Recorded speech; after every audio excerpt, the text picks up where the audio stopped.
Hello everyone, welcome to my channel physics exam से to Z. आज हम discuss करेंगे H TET 2025 physics exam. Okay, so आज हम आंसर की के बारे में डिस्कस करेंगे। क्वेश्चन नंबर 91 का आंसर होगा 2r, 92 का होगा r/3, 93 क्वेश्चन में इशू है। इस क्वेश्चन का आंसर आएगा 1.5 टाइम्स इंक्रीज़, लेकिन यहाँ पे डिक्रीज़ लिख रखा है तो इसके ग्रेस मार्क मिल सकते हैं। नेक्स्ट क्वेश्चन, इस क्वेश्चन में भी इशू है। इसमें क्या इशू है, जो हमें ये एल स्क्वेयर लिख रखा है, ये स्क्वेयर नहीं होगा, एल की पावर 2, एल के आगे 2 होगा, पावर 2 नहीं होगी उसकी, एल 2 होगा। ओके, सेम हेयर, इसका ऑप्शन नंबर 1 होगा। अगर ये सामने 2 होगा, इसके एल के स्क्वेयर नहीं होगा यहाँ पे। ओके, क्वेश्चन नंबर 95, इसका आंसर होगा बी। क्वेश्चन नंबर 96, इसका ये देखो, इस क्वेश्चन में भी इशू है। इस क्वेश्चन में क्या इशू है, फंक्शन ही गलत दे रखा है। ये सारा पेपर एआई से बना हुआ है।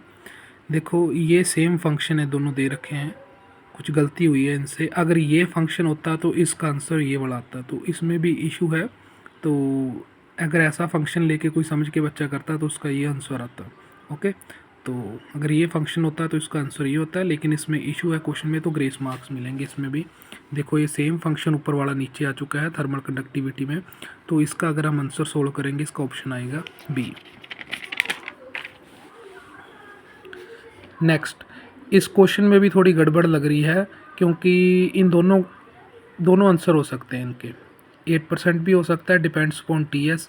तो मैक्सिमम चांस इसके लग रहे हैं मुझे, 80% चांस की ये हो सकता है, क्योंकि यहाँ पे हमें जो सराउंडिंग का टेम्परेचर उसकी कोई बात नहीं कर रखी, तो उसका परसेंटेज एरर हम कैसे बता सकते हैं, कोई भी वो भी ऐड होगा ना एरर बीच के, तो कोई इसके बारे में बात नहीं की, तो हम इसका आंसर ये ले सकते हैं। सो नेक्स्ट वन, उसका आंसर होगा 0। नेक्स्ट क्वेश्चन का होगा मोर इन एडियाबेशन। एडियाबेशन लिख रखा है यहाँ पे, एडियाबैटिक आएगा, मोर इन एडियाबैटिक आएगा। Next question 1:4, basic direct formula था। नेक्स्ट वन, ये मीन लेके करना था, option B. Next one simple pendulum, again basic question, option D. Next one, इसका आंसर आएगा दिस वन, फर्स्ट वन। यहाँ पे थोड़ी गड़बड़ हो गई थी, लास्ट में कैंसिल आउट कर दिया, लेकिन ऐड होंगी दोनों चीज़ें तो 2 बन जाएगा।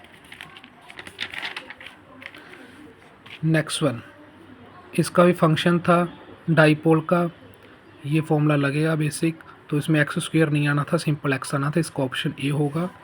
नेक्स्ट क्वेश्चन, इसका आंसर होगा 4।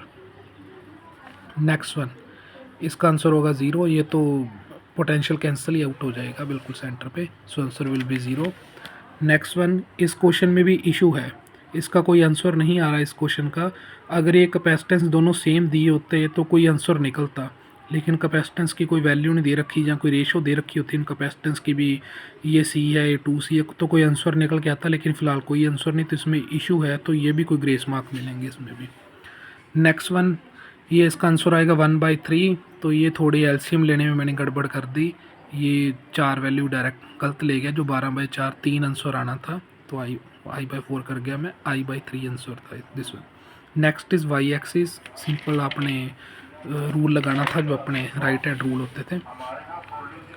नेक्स्ट वन, इसका आंसर होगा 3/2 QVB0। Okay, next one option B. Next one option B again, तो वेट, हाँ, इस क्वेश्चन में भी इशू है। जब मैंने सोल्व किया था तो इसका कोई भी आंसर नहीं आ रहा था आई थिंक, तो जो मुझे मोस्ट प्रोबेबल आंसर लगा ऑप्शन बी लगा, क्योंकि √3/2 भी आंसर अगर पुट करते तो कोई डिवाइड करके 4 आना था नीचे, तो मैं उसके हिसाब से ये चीज़ सिंपल छोड़ के तो ये कोस वाली वैल्यू लगा के ही नहीं आया था, so that was the answer. Next one, इसका ऑप्शन होगा ए, यस। नेक्स्ट वन, इसका ऑप्शन होगा D. Next one option A, very simple question. Next one, इस क्वेश्चन में भी थोड़ी गड़बड़ हो गई थी, ऑप्शन ए आएगा, थोड़ी तेज़ी में 2πr, एरिया को मैं 2πr² अज्यूम कर गया था यहाँ पे, थोड़ी तेज़ी में, so option will be, answer will be, correct answer is option A. So next one correct will be option D, wait. Yes, इसमें भी कुछ मैंने सोल्व किया था, मेरे को कुछ इशू लग रहा था जब मैंने आके सोल्व किया है, तो इसमें भी कुछ ग्रेस मार्क्स मिलेंगे। इसका कोई आंसर नहीं आ रहा, आंसर ही नहीं निकल रहा था, काफ़ी तरीके सोल्व किया, कोई और आंसर आ रहा था, इसमें भी गड़बड़ है 118 क्वेश्चन में। Next one answer is lambda by √2। Next one answer is, again मैंने इसमें भी सोल्व किया था, ये इन्होंने अब साइलेंट नोट देना था, ई नोट दे रखा है, इसमें भी इशू है, इस क्वेश्चन में गड़बड़ है, तो इसके भी ग्रेस मार्क्स मिलेंगे। वैसे भी इन सभी में से कोई आंसर ही नहीं आ रहा। Next one again there is issue, फिर ये कोई आंसर नहीं आ रहा था, कुछ इस तरह का आंसर आ रहा था जब मैंने सोल्व किया था, कोई जब हम N1 N दोनों कंसीडर करते हैं तो ये कोई ऑप्शन मैच नहीं कर रहा, इस क्वेश्चन में भी मुझे इशू लगा। नेक्स्ट सेम इसमें भी कोई इशू है। वैसे तो इसका आंसर T tan θ आ जाएगा जब हम सिंपल उससे करेंगे, लेकिन अगर हम थोड़ा और डीप चले जाए ट्रिग्नोमेट्रिक रेशियोज तो कोई और आंसर भी निकलता है, इसमें भी इशू है।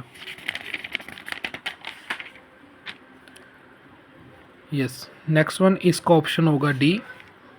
Next one is answer will be this one, option B. Next one answer will be this one. इसमें भी मुझे कुछ समझ नहीं आया क्या करना है, बस बेसिक इन दोनों में से हो सकता है। रेटिना का साइज डिक्रीज़ भी कर सकता है उस चीज़ को मैनेज करने के लिए, बट अगेन नेक्स्ट वन इसका आंसर होगा, जैस जिसमें भी इशू है, इसमें भी मेरा 12.5 आंसर कुछ आ रहा था, तो इसमें कोई लेंस भी नहीं बता रखा कौन सा लेंस है, तो इसमें भी इशू है इस क्वेश्चन में। नेक्स्ट वन हाँ, इसका आंसर होगा शॉर्टर देन फोटोन, तो मैं लगभग बराबर कंसीडर करके ना इनको भी कोई मास बराबर करके तो मैंने वो इक्वल कर दिया था, लेकिन मास के इन्वर्स होगा, थोड़ा सा बड़ा होने के कारण ये शॉर्टर देन फोटोन हो जाएगी जो उसकी वेवलेंथ इलेक्ट्रॉन की। नेक्स्ट इज हाँ दिस वन, इसका भी नो फोटो इलेक्ट्रॉन इमिटेड, इसमें भी बहुत बड़ी वैल्यू का चेंज आ रहा था, तो मेरे को ये भी क्वेश्चन कुछ गलत लगा। यहाँ पे नैनोमीटर होता या कोई माइक्रोमीटर होता, कुछ और वैल्यू छोटी वैल्यू उसका चेंज आता, लेकिन काफ़ी बड़ी वैल्यू का चेंज, इसका तो डायरेक्ट ही आंसर आ रहा था नो फोटो इलेक्ट्रॉन इमिटेड। अगर यहाँ पे NM होता ना तो ये फोटो इलेक्ट्रॉन एमिट हो जाते नैनोमीटर में। नेक्स्ट वन अगेन यहाँ पे कुछ रेशो का चेंज कर गया मैं, ये उल्टा होना था 9r/8 16r/15, तो ये वाला आना था मेरे लिए, लेकिन मैं ये वाला कर गया, इसमें कुछ गड़बड़ कर गया मैं थोड़ी सी, आंसर इसका ए होगा। नेक्स्ट वन ये तो डायरेक्ट है हमारे फॉर्मूले के, एक्सपोनेंशियली करता है। Next one basic increase. Next one ये भी थोड़ा कॉम्प्लिकेटेड सा लगा मुझे, पहले डिक्रीज़ तो करेगा लेकिन रेगुलर डिक्रीज़ करेगा ये नहीं पता था, लेकिन हाँ इसका आंसर यही होगा, डिक्रीज़ करेगा ये देखो ये तो सेम ही रहेगा, इसको जो मर्जी कर लो चेंजेस।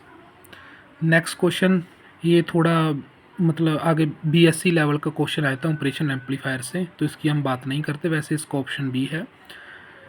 नेक्स्ट वन ये थोड़ी सी डिफरेंट थ्रेशोल्ड वैल्यू होगी जिसके कारण एक चल जाएगी एक रुक जाएगी, पहले उसकी कट ऑफ हो जाएगी। नेक्स्ट वन ये तो पेडागोजी है, बहुत सिंपल थी, इसका ऑप्शन बी होगा, इसका भी ऑप्शन बी होगा। Next one again option B, ये तो सिंपल वेव फ्रंट था, इसका ऑप्शन, और इसमें भी इशू है, इसमें GH/c³ की अगर हम रेशो निकालते वो सही आती थी, तो मेरे को ये मिला अंडर रूट लगा रखा, उसका पता नहीं क्यों लगा रखा है, कोई गड़बड़ है इनमें इस क्वेश्चन में भी। नेक्स्ट वन अगेन इस क्वेश्चन में कोई ना कोई गड़बड़ है, लेकिन इसका जो ऑप्शन सही लग रहा है मेरे को, ऑप्शन सही लग रहा है, इसमें फिर से कोई ना कोई गड़बड़ है इस क्वेश्चन में। नेक्स्ट वन अगेन इसमें कोई इशू है, तो इसमें कोई भी आंसर नहीं आ रहा, और पहली बात इसमें लैंग्वेज ही नहीं समझ आ रही क्वेश्चन की, काफ़ी मिस वो है, मतलब कोमा नहीं लगा रखे, क्या पूछ रखा है यहाँ पे, साइन 0 पूछ रखा है, जहाँ तो साइन Q पूछते कुछ पता लगता, वो भी नहीं निकलता अगर हम निकाल के देखते, तो इस क्वेश्चन में भी गड़बड़ लग रही है 143 में। नेक्स्ट अगेन तो ये इन दोनों में कन्फ्यूज़न लग रही थी, लेकिन ये स्पाइरल है, यो मतलब कम पढ़ते हैं बच्चे, इसमें है जो ये ऑप्शन करेक्ट है। सो इसमें भी कोई इशू लग रहा है मेरे को इस क्वेश्चन में, तो देखो इसका हम पेंडिंग रख लेते हैं, मेरे को नहीं पता इसका लगभग क्या ऑप्शन है, लेकिन इसका ऑप्शन 1 सही हो सकता है। यस। अगेन इसमें ऑप्शन होगा ए, इसमें रुक जाएगा एक फाइनल डिस्टेंस पे, एक वैल्यू आ जाती है, निकल जाती है पी की वैल्यू। तो ये देखो, ये रोलिंग मोशन का क्वेश्चन था। ये नेवर पॉसिबल फ्रिक्शन, ये जो बेस पे कॉन्टैक्ट रहता है, ये पढ़ा होगा बच्चों ने टॉपलिंग से पहले, जो सिंपल रोलिंग पढ़वाते हैं हमें विदाउट स्लिपिंग की। यस। अगेन हम ये क्वेश्चन करते हैं, तो यहाँ पे थोड़ा इनका कर्ल लेके करना था दोनों फंक्शन का, तो ये ऑप्शन आ जाता था, तो मैं इसमें चला गया था थोड़ा ये लेके, तो इससे कोई आंसर नहीं निकला था मेरा। तो एग्ज़ाम में ज़्यादा क्वेश्चन होते, पता नहीं लगता तेजी तेजी में। नेक्स्ट अगेन ये सिंपल टाइम टेकन पे डिपेंड नहीं करता, mu cos theta minus sine theta जो भी अपॉइंट टू एस जो फॉर्मूला होता है। ये टॉपलिंग का क्वेश्चन था। इस क्वेश्चन में भी थोड़ी गड़बड़ लग रही है मेरे को। ये देखो, अगर हम सोल्व करते हैं तो वैसे तो इसकी कंडीशन होती है, टॉपलिंग थोड़ा अच्छा क्वेश्चन एडवांस लेवल का भी, ये इसके मतलब सेंटर से थोड़ा इधर उधर हो जाए, जैसे रोल करता ऊपर नीचे, तो इधर उधर कंडीशन होती है, तो चीज़ टोपल कर जाती है एकदम, मतलब जगह से हिल जाती है। तो इसका ये वाला ऑप्शन है, लेकिन इसमें लेस देन 1 यहाँ पे होना चाहिए, इसके साथ नहीं होना चाहिए। तो इसमें भी प्रिंटिंग की गड़बड़ आ गई, कह रहा हूँ सारा एआई ने बनाया पेपर, तो देख भी नहीं रखा कैसे बना कैसे नहीं बना। तो इसका अगर सही ऑप्शन होगा ऑप्शन सी, वो भी अगर यहाँ पे इस जगह पे होगा, तो इसमें भी इशू है इस क्वेश्चन में। So this was the answer key for physics. Okay, thank you everyone.